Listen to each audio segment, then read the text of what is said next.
यह एक ऐसी दुनिया है जहाँ पैसों की कोई वैल्यू नहीं, यहाँ टाइम ही सब कुछ है। यहाँ अगर आपको कोई चीज खरीदनी है तो आपको उस चीज के बदले अपनी जिंदगी का कुछ टाइम देना पड़ेगा, तब जाकर आप उस चीज को खरीद पाएंगे। लेकिन इस दुनिया में एक अच्छी जिंदगी गुजारने के लिए आपके पास टाइम का होना भी जरूरी है, क्योंकि यहाँ जब किसी इंसान की एज 25 साल तक पहुंच जाती है तो उस इंसान के हाथ पर 1 साल का टाइम स्टार्ट हो जाता है। जिस पल काउंटडाउन 0 हुआ उसी पल वह इंसान खत्म। अमीरों के पास इतना टाइम था कि वह 1000 साल की जिंदगी भी जी सकते थे। अमीरों ने खुद के लिए एक अलग दुनिया बना ली थी जहाँ वो लोग एक सुकून भरी जिंदगी गुजार रहे थे, लेकिन वहीं दूसरी तरफ गेटो सिटी में रहने वाले गरीब लोग दिन रात मेहनत करके खुद के लिए टाइम कमाते थे, नहीं तो उनकी जिंदगी खत्म हो जाएगी। इन्हीं गरीबों की बस्ती में विल नाम का एक लड़का रहता था जिसकी घड़ी में सिर्फ 23 घंटे ही बचे थे। विल अपनी मॉम के साथ रहता था। अब क्योंकि 25 साल के बाद उम्र रुक जाती है, इसीलिए उसकी माँ 50 साल की होकर भी बहुत जवान दिख रही थी। आज विल की माँ का 50वां जन्मदिन था। विल अपनी मॉम का बर्थडे सेलिब्रेट करने के लिए पिछली रात ओवर टाइम करके एक शैंपेन की बोतल लाया था। यह देखकर विल की मॉम बहुत खुश हो जाती है और वो विल से कहती है कि मैं अपने पोतों को देखना चाहती हूँ, तुम किसी लड़की को डेट क्यों नहीं करते? जिस पर विल जवाब देता है कि इन सब चीजों के लिए टाइम किसके पास है। विल की मॉम ने उससे कहा कि इलेक्ट्रिसिटी बिल और बैंक से लिया हुआ लोन कल की डेट तक मुझे क्लियर करना होगा, नहीं तो हमें फाइन पड़ सकता है। इसीलिए अब मैं जा रही हूँ और कल रात तक सभी बिल्स और बैंक के लोन्स जमा करवा कर वापस आऊंगी। उसने कहा कि मेरे पास सिर्फ 3 दिन का टाइम है। इलेक्ट्रिसिटी बिल और बैंक का लोन चुकाने में मेरे पास लगभग सारा टाइम खर्च हो जाएगा, इसीलिए कल शाम को तुम जरूर बस स्टॉप पर मेरा इंतजार करना, ताकि मेरा सारा टाइम खत्म होने से पहले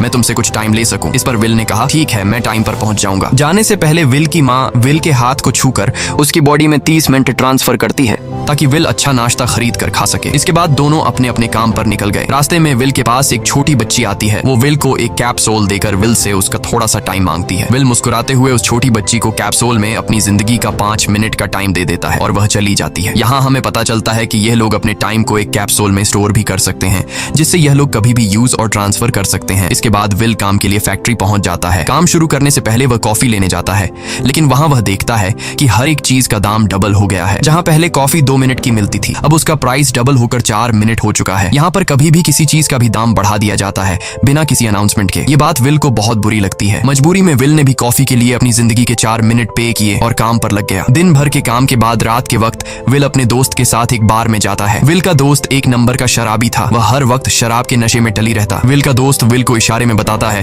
कि वह आदमी सबको फ्री में दारू पिला रहा है और उसके पास बहुत ज्यादा टाइम है। ये सुनकर विल ने जब उस आदमी की तरफ देखा तो उसे चारों तरफ से लड़कियों ने घेरा हुआ था। विल की जब उस आदमी की घड़ी पर नजर गई तो उस आदमी के पास 116 साल का टाइम था। यह देखकर विल समझ जाता है कि यह आदमी ग्रीनिच सिटी से है, क्योंकि गेटो सिटी में लोगों के पास ज्यादा से ज्यादा 2 दिन का टाइम होता है। विल उस आदमी के पास आया और उसे वार्न करने लगा कि यहाँ पर तुम्हें नहीं होना चाहिए था। यहाँ चोरों का खतरा है, ये लोग तुम्हें मारकर तुम्हारा टाइम चुरा लेंगे, इसलिए जल्दी से यहाँ से निकल जाओ। लेकिन वो आदमी विल की बातों को सीरियस नहीं लेता और उसे इग्नोर करके ड्रिंक करने लग जाता है। तभी उस बार में फोर्टिस नाम का एक गैंगस्टर अपने ग्रुप के साथ आया, जिसे देखकर सारे लोग बाहर निकल भागे। दरअसल यह शहर के सबसे बड़े गुंडे हैं जो लोगों से जबरदस्ती टाइम चुराते हैं। विल का दोस्त विल को पकड़कर ले जाने लगा, लेकिन विल ने जाने से इनकार कर दिया और वहाँ एक कोने में छिपकर सब कुछ देखने लगा। फोर्टिस उस अमीर आदमी से उसका सारा टाइम लूटने आया था। फोर्टिस उस अमीर आदमी को चैलेंज करता है कि चलो पंजा लड़ाते हैं और जो हारेगा वह अपना सारा टाइम जीतने वाले को दे देगा। ये टाइम फाइट आर्म रेसलिंग की तरह थी, जिसमें 2 लोगों को एक दूसरे की कलाई पकड़नी होती थी। जिस भी इंसान की कलाई नीचे होती थी उसका टाइम घटने लगता था और वो टाइम उस आदमी के हाथ में ट्रांसफर होने लगता था जिसकी कलाई ऊपर होती थी। इस तरह जीतने वाला इंसान सारा टाइम उस दूसरे आदमी से अपनी बॉडी में स्टोर करके उसे मार देता। फोर्टिस उस आदमी से कहता है क्या तुम इसके लिए तैयार हो? इस पर उस अमीर आदमी ने कहा कि मैंने बहुत ज्यादा ड्रिंक की हुई है, इसलिए मुझे कुछ टाइम चाहिए, उसके बाद मैं तुम्हारे चैलेंज के लिए तैयार हूँ। फोर्टिस कहता है कि ठीक है, ये तुम्हारी आखिरी ख्वाहिश है, जाओ मैं तुम्हें तैयार होने के लिए कुछ मिनट देता हूँ। फोर्टिस उसके साथ अपना एक आदमी भी भेज देता है ताकि यह भाग न सके। वो अमीर आदमी बाथरूम में आकर बहुत ज्यादा उल्टियां करने लग जाता है क्योंकि उसे काफी चढ़ गई थी, इसलिए अगर वो इस हालत में फोर्टिस से पंजा लड़ता तो इस अमीर आदमी का हारना कंफर्म था। तभी विल वहां पर आ जाता है। वो फोर्टिस के आदमी को मारकर उस अमीर आदमी को अपने साथ उस जगह से बाहर निकाल लेता है और उसे फोर्टिस से बचाकर एक सेफ जगह पे ले आया। विल ने उस अमीर आदमी से कहा कि मैंने तुमसे कहा भी कि तुम्हारी जान को खतरा है, तुम जानबूझकर अपना टाइम क्यों बर्बाद कर रहे हो? वो आदमी विल को अपना नाम हेनरी बताता है और वो विल से पूछता है कि तुम्हारी उम्र कितनी है? विल ने बताया 28 साल। हेनरी ने कहा मेरी उम्र 105 साल है और अब मैं जिंदगी से थक चुका हूँ। मैंने अपनी लाइफ में हर एक चीज का मजा लिया है और अब मुझे इस जिंदगी की जरूरत नहीं है, मैं जीना नहीं चाहता। ये सुनकर विल ने हैरानी से पूछा आखिर तुम कहना क्या चाहते हो? इस पर हेनरी ने कहा लगता है तुम अब तक हकीकत से अनजान हो। क्या तुमने कभी सोचा है कि इस दुनिया में अलग अलग टाइम जोन्स क्यों बनाए गए हैं? आखिर क्यों तुम्हारे टाइम जोन गेटो में किसी भी वक्त चीजों के दाम और टैक्स बढ़ा दिए जाते हैं? दरअसल महंगाई जानबूझकर बढ़ा दी जाती है ताकि गरीब लोग मरते रहें और उनकी मौत का फायदा ग्रीनविच टाइम जोन के अमीर लोगों को होता रहे। असल में ये सारा सिस्टम उन्हीं का बनाया हुआ है। जरा सोचो, वहाँ ग्रीनविच टाइम जोन में लोगों के पास जीने के लिए हजारों साल हैं, लेकिन यहाँ गेटो में तुम लोग हर रोज जीने के लिए मेहनत मजदूरी करते हो। ऐसा इसलिए है क्योंकि उन्होंने तुम्हें यह करने के लिए मजबूर किया है। वो लोग तुम लोगों को ज्यादा टाइम देना ही नहीं चाहते ताकि तुम लोग मजबूरी में उनके लिए काम करते रहो। वो लोग महंगाई बढ़ाकर तुम्हें ज्यादा से ज्यादा टाइम खर्च करने पर मजबूर करते हैं ताकि तुम्हारे टाइम से वो हमेशा की जिंदगी जी सकें। उन्होंने अपनी जिंदगी का हर एक दिन गरीबों की मौत से इकट्ठा किया है और मैं ऐसी जिंदगी बिल्कुल भी नहीं जीना चाहता जो किसी गरीब मजबूर इंसान की मौत से मिली हो। यह सब सुनकर विल समझ गया कि हेनरी बहुत ही नेक दिल इंसान है। हेनरी ने विल से आगे पूछा, अगर तुम्हारे पास मेरे जितना टाइम होता तो तुम क्या करते? विल ने मुस्कुराकर कहा कि सबसे पहले मैं बार बार टाइम को देखना छोड़ देता, क्योंकि उस वक्त भी विल के पास सिर्फ 18 घंटे होते हैं। वो सोने से पहले, सोने के बाद, खाना खाते टाइम हर वक्त अपनी घड़ी देखता रहता है, क्योंकि मुझे डर लगता है कि कहीं मेरा टाइम खत्म न हो जाए और मैं मर न जाऊं। विल कहता है कि मेरी मॉम घर संभालने के लिए बहुत ज्यादा मेहनत करती है। अगर मेरे पास तुम्हारी तरह इतना ज्यादा टाइम होता तो मैं अपनी मॉम के लिए ग्रीनविच सिटी में एक अच्छा घर खरीदता और हम दोनों वहाँ पर खुशी से जिंदगी गुजारते। इसके बाद विल ने हेनरी से कहा, आज रात हमें यहीं रुकना होगा, सुबह तक खतरा टल जाएगा, तब तुम वापस अपने घर लौट जाना। इसके बाद ये दोनों सो जाते हैं। सुबह उठकर हेनरी देखता है कि विल अभी भी सो रहा है। वो विल के पास आता है और उसके पास जितना भी टाइम होता है वो सारा का सारा विल को ट्रांसफर कर देता है और अपने पास कुछ ही मिनट बचाकर एक ब्रिज के ऊपर जाकर बैठ जाता है। विल जब नींद से जागा तो उसने देखा कि हेनरी वहां से जा चुका है।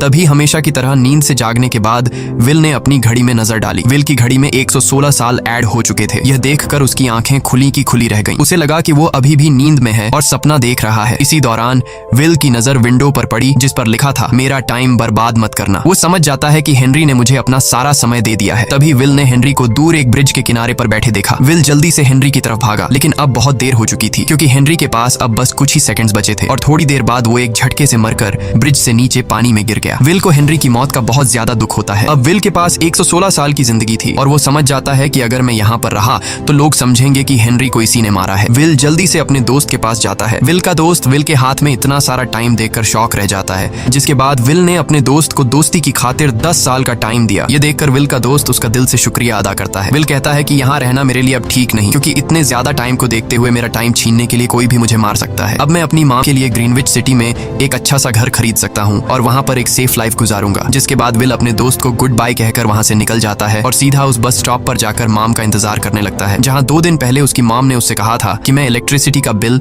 और बैंक का लोन चुकाकर इस बस स्टॉप पर पहुंचूंगी। दूसरी तरफ विल की मॉम सारे लोन और बिल्स भरने के बाद घर लौटने के लिए बस में चढ़ी, पर तभी उसे पता लगा कि एक ही दिन में बस की टिकट के दाम डबल हो गए थे। पहले जहाँ टिकट 1 घंटे में आती थी वहीं अब प्राइस 2 घंटे हो गया था। ये देखकर विल की मॉम बहुत ज्यादा परेशान हो जाती है क्योंकि विल की मॉम के पास सिर्फ 1.5 घंटा बचा था। विल की मॉम बस ड्राइवर से रिक्वेस्ट करती है कि अगले स्टॉप पर मेरा बेटा उसे बाकी का टाइम दे देगा, लेकिन बस ड्राइवर ने साफ इनकार कर दिया और कहा कि अगर टाइम नहीं है तो फिर पैदल चली जाओ। लेकिन विल की मॉम को पता था कि अगला बस स्टॉप बहुत दूर है, अगर वह पैदल भी जाती है तो उसे पहुंचने में 2 घंटे लगेंगे। उस वक्त बस में ढेर सारे पैसेंजर्स सवार थे। विल की मॉम ने उनसे भी रिक्वेस्ट की पर किसी ने भी उनकी मदद नहीं की। इतने में ही बस वहां से निकल गई। विल की मॉम रेचल के पास ज्यादा टाइम नहीं बचा था, इसलिए वह दौड़ती हुई पैदल घर की तरफ भागने लगी। दूसरी तरफ विल अपनी मॉम के लिए फूलों का गुलदस्ता लिए बस स्टॉप पर उनका इंतजार कर रहा था, क्योंकि आज उसे अपनी मॉम का बर्थडे सेलिब्रेट करना था। बस जब उस स्टॉप पर पहुंची तो कई सारे पैसेंजर्स उतर आए, पर उनमें से विल की मॉम नहीं थी। विल यह देखकर परेशान हो जाता है और उसे समझ आ गया कि जरूर उसकी मॉम मुसीबत में है। वह उसी वक्त अपनी मॉम की तलाश में भागा। उधर रेचल के पास अब कुछ ही मिनट बचे थे। वह रास्ते में आने वाली गाड़ियों और लोगों के घरों का दरवाजा पीट पीट कर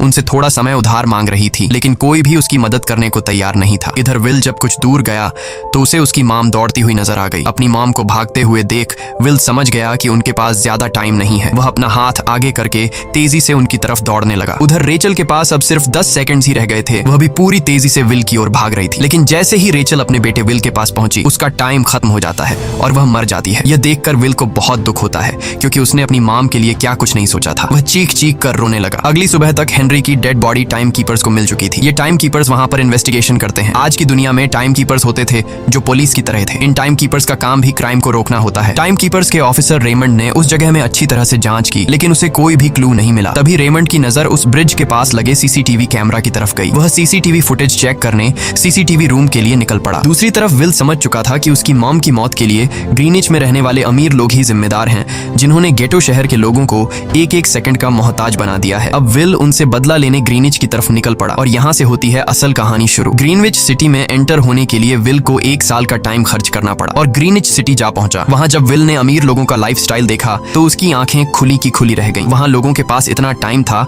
कि वो लोग मरने का नाम तक भूल गए थे। यहाँ पर अमीर लोग के बॉडीगार्ड के पास भी 100 साल से भी ज्यादा का टाइम था। ये देखकर विल गुस्से से लाल हो जाता है, क्योंकि विल जिस शहर से आया था वहाँ पर लोगों के पास सिर्फ 24 घंटे की जिंदगी थी। विल वहाँ एक महंगे होटल में रुकता है। खाना खाते दौरान एक बहुत ही खूबसूरत लड़की विल को देखती है, जैसे उसे विल पसंद आ गया हो। दूसरी तरफ टाइम कीपर रेमंड हेनरी की मौत के वक्त का सीसीटीवी फुटेज चेक कर रहा था। तभी उसे फुटेज में विल दिखाई देता है। हालांकि कैमरा ने हेनरी को ब्रिज से गिरते हुए रिकॉर्ड नहीं किया था, लेकिन उस फुटेज में विल ब्रिज के पास खड़ा नजर आ रहा था, जिससे रेमंड को विल पर शक होने लगा। इसलिए रेमंड ने अपनी टीम को विल के बारे में जानकारी इकट्ठा करने को कहा। रिसर्च के दौरान टाइम कीपर्स को यह बात पता चल जाती है कि विल नाम का एक आदमी बहुत सारा टाइम खर्च करके ग्रीनविच सिटी में एंटर हो गया है, जिससे रेमंड को यह बात कंफर्म हो जाती है कि विल ने ही हेनरी को मारा है। रेमंड उसी वक्त अपनी टीम के साथ ग्रीनविच शहर की ओर रवाना हो गया। दूसरी ओर ग्रीनविच शहर में विल एक कैसीनो में आया, जहाँ कुछ अमीर लोग पोकर खेल रहे थे। विल भी उनके साथ बैठ जाता है। एक नए आदमी को देखकर ये लोग उस पर हंसने लगते हैं, लेकिन विल गैम्बलिंग में माहिर था।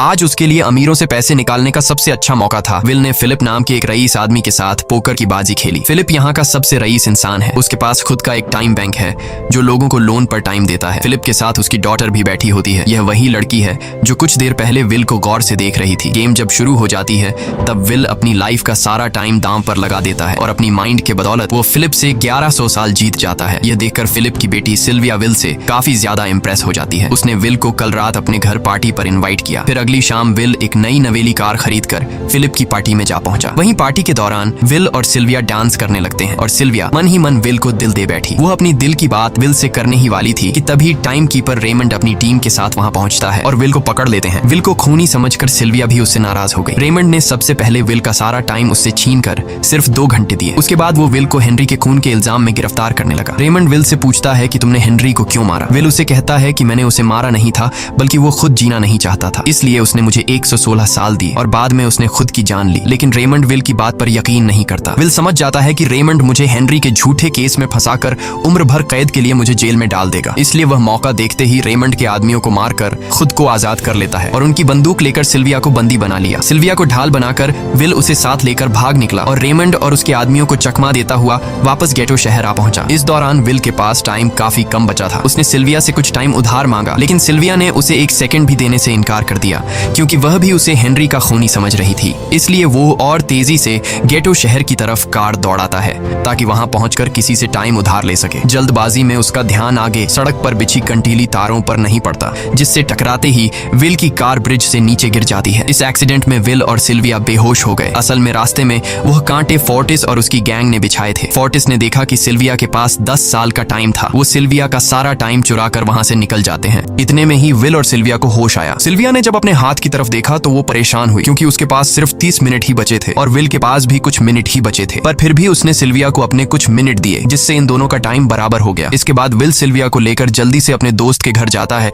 जिसे उसने 10 साल दिए थे। जब उसके दोस्त की वाइफ ने दरवाजा खोला और उसने विल को देखा तो उसने विल से नाराजगी जताते हुए कहा, तुम्हारे दिए हुए 10 साल ने मेरे हस्बैंड की जान ले ली। उसने सारा टाइम शराब में उड़ा दिया, जिससे उसकी मौत हुई। ये सुनकर विल मायूस हो गया, लेकिन अब इन दोनों के पास भी ज्यादा टाइम नहीं था। अगर यह दोनों जल्दी से कुछ नहीं करते तो इनकी भी मौत पक्की थी। तभी विल ने सिल्विया के कानों में ईयरिंग देखी जो हीरे की थी। उसे बेचकर विल और सिल्विया को 2 दिन का टाइम मिल गया। इसके बाद विल सिल्विया को लेकर फोन बूथ पर आया। उसने सिल्विया के पिता फिलिप को कॉल किया और बताया कि उसकी बेटी अब तक सही सलामत है। उस वक्त रेमंड भी फिलिप के पास ही मौजूद था और विल को भी पता था कि रेमंड भी वहां मौजूद है। विल ने सिल्विया को छोड़ने के बदले 10,000 साल का टाइम मांगा और वो 10,000 साल टाइम बैंक के जरिए गरीब लोगों में बांटने को कहा और कल सुबह तक का टाइम दिया। हालांकि फिलिप के लिए यह रकम कुछ भी नहीं थी, पर फिलिप किसी भी कीमत पर गरीबों को टाइम नहीं देना चाहता था। इधर विल सिल्विया को अपने घर ले आया, जहां पर दोनों सुबह होने का इंतजार कर रहे थे। इसी दौरान सिल्विया ने विल से पूछा कि उसकी फैमिली कहाँ है। इस पर विल ने बताया कि पिछली रात ही टाइम न होने की वजह से मेरी माँ की डेथ हुई। ये सुनकर सिल्विया को बहुत बुरा लगता है और उसे एहसास होता है कि यहाँ गरीब लोग हर पल मौत के डर में जीते हैं। उन्हें एक दिन का टाइम कमाने में कितनी मेहनत करनी पड़ती है। अगली सुबह बैंक खुलते ही विल और सिल्विया खिड़की से बैंक पर नजर रखने लगे, लेकिन बैंक ने गरीबों में टाइम नहीं बांटा। सिल्विया ये देखकर बहुत मायूस हो गई कि टाइम के आगे उसके पिता के लिए अपनी बेटी की भी कोई कीमत नहीं थी। अब सिल्विया को समझ आ गया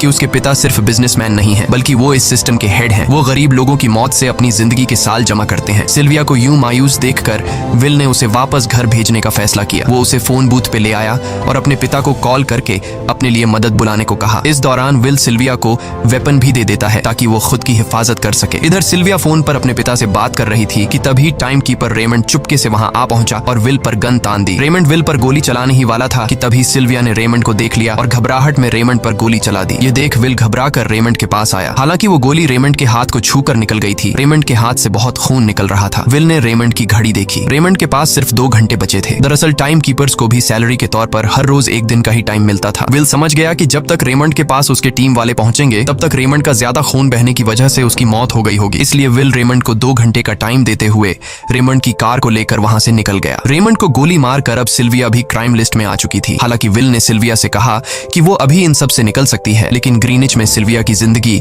पिंजरे में कैद पंछी की तरह थी। उसके पिता फिलिप ने उस पर बहुत सारी पाबंदियां लगा दी थीं, पर यहाँ आकर उसे आजादी का एहसास हो रहा था, क्योंकि यहाँ वो अपनी मर्जी की मालिक थी। और सिल्विया समझ जाती है कि यहाँ पर लोगों के साथ गलत हो रहा है। अब वह भी गरीबों को उनका हक दिलाने में विल के साथ थी। विल और सिल्विया ने मिलकर अमीरों को लूटना शुरू कर दिया। सिल्विया, जो कि ग्रीनिच सिटी के चप्पे चप्पे से वाकिफ थी, इसलिए इन दोनों ने प्लान बनाया कि वो ग्रीनिच सिटी में बैंक से टाइम कैप्सूल चुराएंगे और उनको गरीबों में बांट देंगे। सिल्विया ने सबसे पहले अपने पिता फिलिप के कई सारे बैंक्स में डाका डाला, क्योंकि फिलिप ने गरीबों की मौत से वह सारा टाइम इकट्ठा किया था। इन दोनों ने तिजोरी से सभी टाइम कैप्सूल एक बैग में पैक करके वहां से निकल गए और उन्हें गरीबों में बांटने लगे। इतनी बड़ी चोरी करने के बाद अब सरकार भी इन दोनों से तंग आ चुका था। इसीलिए सरकार ने इन दोनों के सर पर 10 साल का टाइम इनाम रख दिया। ये खबर सुनते ही गैंगस्टर फोर्टिस अब इन दोनों को कुत्ते की तरह ढूंढने लगा। लेकिन विल और सिल्विया हर रोज अपना ठिकाना बदलते रहते थे, जिससे वो किसी के हाथ नहीं आते थे। यह दोनों एक होटल में छुपे हुए थे। इनके पास टाइम की कमी तो थी नहीं, इसलिए उन्होंने पूरे होटल को ही बुक कर लिया था। फोर्टिस इन दोनों की तलाश में उस होटल के बाहर आ पहुंचा। वहां उसने कुछ लोगों को पकड़कर उनसे विल और सिल्विया के बारे में पूछने लगा, लेकिन उन लोगों पर विल और सिल्विया के बहुत एहसानात थे, इसलिए ये लोग मरने के लिए तो तैयार थे, पर विल और सिल्विया का ठिकाना बताने के लिए तैयार नहीं थे। लेकिन जब फोर्टिस ने उन लोगों पर बहुत ज्यादा जोर जबरदस्ती की,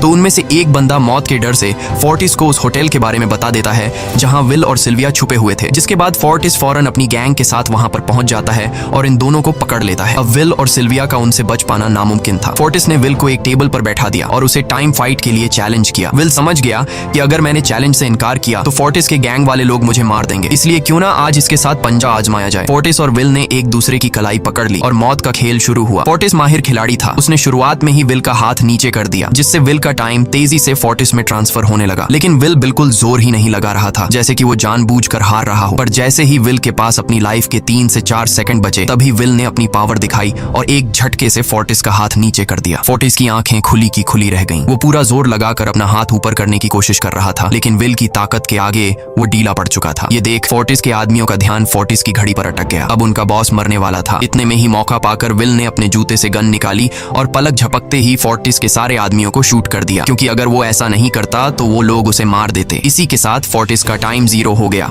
और वह भी मारा गया। विल और सिल्विया जल्दी से वहां से भाग निकले। इसी दौरान उन्होंने देखा कि अमीरों ने सारा खेल पलट दिया था। विल और सिल्विया ने गरीबों में जितना भी टाइम बांटा था उसकी वैल्यू अब कुछ भी नहीं रही थी, क्योंकि अमीरों ने महंगाई के दर को कई गुना बढ़ा दिया था। यह देख विल हारा हुआ महसूस करने लगा और उसे लगा कि मैं कभी भी इन गरीबों को उनका हक नहीं दिला सकूंगा। उसने सिल्विया से कहा कि अब सब खत्म हो चुका है। अगर वो लोगों में 1000 साल भी बांट दें तो अमीर लोग महंगाई को और ज्यादा बढ़ा देंगे, जिससे लोगों की हालत कभी नहीं सुधर पाएगी। सिल्विया ने कहा कि कोई तो रास्ता होगा। इस पर विल ने कहा कि हमें लाखों साल चुराकर इन लोगों को देने होंगे, तब जाकर हम लोग महंगाई को कंट्रोल कर सकते हैं। हालांकि यह इतना आसान नहीं था, पर सिल्विया ने इसके लिए एक प्लान सोच रखा था। अगली ही सुबह जब फिलिप अपने बॉडीगार्ड्स के साथ ऑफिस पहुंचा, तभी सिल्विया वहां आई और उसने अपने पिता से कहा कि वो सरेंडर करना चाहती है। तब सारे गार्ड्स ने सिल्विया पर गन तान दी, लेकिन तभी वहां पीछे से गार्ड के बेस में छिपा विल वहां आ पहुंचा। उसने फिलिप के सर पर गन रखी और उसके जरिए लॉकर का दरवाजा खुलवाया। विल और सिल्विया ने फिलिप के लॉकर से एक टाइम कैप्सूल चुरा लिया, जिसमें 10 लाख साल का टाइम मौजूद था। इस टाइम कैप्सूल का एक साल गरीबों की ही मौत से आया था। विल और सिल्विया वह टाइम कैप्सूल लेकर भाग जाते हैं। इधर रेमंड को जब यह बात पता चली तो वह फौरन विल और सिल्विया के पीछे लग गया। जब रेमंड ने अपने हाथ पर घड़ी को देखा तो उसके पास 1 घंटे से भी कम टाइम बचा हुआ था। वह हेडक्वार्टर कॉल करके कहता है कि मुझे मेरी सैलरी कैप्सूल में भेज दो, मेरे पास टाइम कम है। लेकिन इससे पहले कि वह अपनी बॉडी में कैप्सूल से टाइम ट्रांसफर कर पाता, उसे विल की कार दिख जाती है और वह कैप्सूल से अपनी बॉडी में बिना टाइम ट्रांसफर किए उनके पीछे लग जाता है, क्योंकि अगर वो 10 लाख साल गरीबों को मिल जाते तो गेटो टाइम जोन का हर एक इंसान अमर हो जाता और अमीरों का बनाया पूरा सिस्टम तहस नहस हो जाता। रेमंड ने विल और सिल्विया को पकड़ने के लिए अपनी पूरी जी जान लगा दी, लेकिन वो उन्हें रोक नहीं पाया। विल और सिल्विया रेमंड को चकमा देकर गेटो शहर आ गए और वह टाइम कैप्सूल एक बच्ची के हाथों में सौंप दिया। उन्हें पता था कि रेमंड सीधा हमारे पीछे गीटो शहर पहुंचेगा, इसलिए उन्होंने इस जगह को छोड़कर एक सुनसान जगह पर चले गए। उधर उन्होंने गीटो शहर के लोगों में लाखों साल बांटकर उन्हें अमर कर दिया था, लेकिन खुद इन दोनों के पास बहुत ही कम टाइम बच जाता है। बदकिस्मती से उसी पल रेमंड ने उन्हें पकड़ लिया। रेमंड ने विल को धमकी देते हुए कहा, अगर तुम्हें अपनी जान प्यारी है तो चुराया हुआ सारा टाइम वापस कर दो। तब विल ने उसे अपनी घड़ी का समय दिखाया। विल और सिल्विया के पास कुछ ही मिनट बचे थे। विल ने रेमंड से कहा, कहीं तुम भूल तो नहीं गए? याद है जब तुम मरने वाले थे तो मैंने तुम्हें कुछ टाइम उधार दिया था। टाइम तो तुम्हें मुझे वापस करना चाहिए। यह सुनकर रेमंड को याद आया कि विल और सिल्विया को पकड़ने की जल्दी में उसने अपने टाइम पर ध्यान ही नहीं दिया। जब उसने अपनी घड़ी पर नजर डाली तो उसके पास सिर्फ 5 सेकंड ही बचे थे, जो देखते ही देखते 0 हो गए और रेमंड मारा गया। विल और सिल्विया रेमंड से तो बच गए थे, पर इन दोनों के पास भी अब सिर्फ एक मिनट ही बचा था। ऊपर से उस सुनसान इलाके में उनकी मदद करने वाला भी अब कोई नहीं था। उन्हें अपनी मौत साफ नजर आ रही थी। इन दोनों ने मायूस होकर एक दूसरे को गले लगाया और तभी विल को रेमंड की कार नजर आई। विल फौरन कार की तरफ भागा और वहां पहुंचकर उसने रेमंड की सैलरी का टाइम अपनी घड़ी में ट्रांसफर कर दिया। इसके बाद वह सिल्विया को भी टाइम देने उसकी ओर भागने लगा। सिल्विया भी तेजी से विल की ओर दौड़ रही थी। सिल्विया के पास कुछ ही सेकंड्स बचे हुए थे। यह बिल्कुल उसी तरह का पल था जिस तरह से विल ने अपनी मॉम को खोया था। विल ने अपनी मॉम को तो खो दिया था, पर सिल्विया को नहीं खोना चाहता था। विल सिल्विया के बिल्कुल करीब ही था, पर तभी सिल्विया विल की बाहों में गिर पड़ी। लकीली विल ने सही वक्त पर सिल्विया का हाथ थाम लिया था, जिससे उसकी जान बच गई। विल और सिल्विया की बदौलत अब डेटन शहर के सारे लोग अमर हो चुके थे। अब उन्हें एक घंटे कमाने के लिए फैक्ट्रीज में काम करने की जरूरत नहीं थी। वह सभी अपने सपनों को पूरा करने ग्रीनिच शहर की ओर निकल पड़े, जिससे अमीरों का बनाया सारा सिस्टम फेल हो गया। वहीं इसी के साथ यह कहानी खत्म हो जाती है। अगर आपको वीडियो अच्छी लगी हो तो हमारे चैनल को सब्सक्राइब और वीडियो को लाइक जरूर कीजिएगा।